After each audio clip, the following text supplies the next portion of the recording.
Alors, bonjour chers tous, et je crois que vous êtes encore au rendez-vous ce matin pour parler toujours des enfants, parler toujours de nos relations de couple, de famille, et également parler du développement de nos enfants. Alors, c'est une préoccupation pour nous tous. Les enfants sont les choses les plus chères au monde que nous avons encore, surtout pour nous Africains.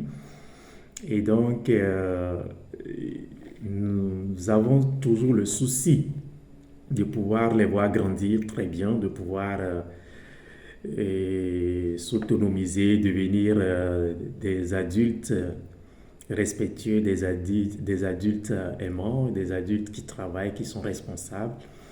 Et cela passe par tout ce que vous faites au quotidien. Je tiens à vous dire merci.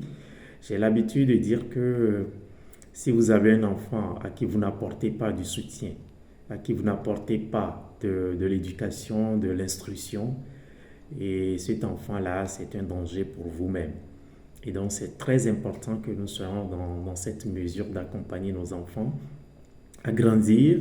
Et quand je dis enfants, je parle d'enfants que nous avons nous-mêmes mis au monde, mais aussi des enfants qui sont dans notre entourage, à qui nous pouvons, à travers un petit sourire, à travers euh, une aide, pourrait aussi grandir sereinement et devenir quelqu'un de bien de demain. Alors, je reviens à la question de l'environnement familial de l'enfant.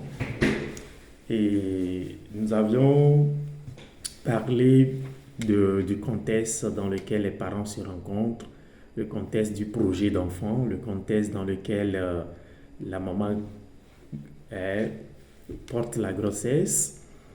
Et nous avions abordé la question de l'enfant qu'on découvre à l'échographie ou de l'enfant qu'on découvre à la naissance, qui ne soit pas vraiment l'enfant que nous attendions. Et notamment l'enfant féminin ou l'enfant masculin. Nous attendons un sexe et c'est notre sexe qui vient. Et là, je voudrais aujourd'hui vous parler du deuil de l'enfant imaginaire. C'est quoi l'enfant imaginaire? Il faut d'abord dire que toutes les conceptions de l'enfant que nous avons, c'était que la façon dont on se projetait. On se disait que mon enfant serait un garçon, il sera beau comme son papa, ou c'est une fille, il sera belle comme sa mère et il sera ci pour moi, il va me remplacer dans mon entreprise, il va faire ci, il va faire ça, il va voyager. Et tous les projets que nous faisons ne sont qu'imaginaires. Voilà, ça jusque-là, nous avons ce que nous pouvons appeler enfant imaginaire.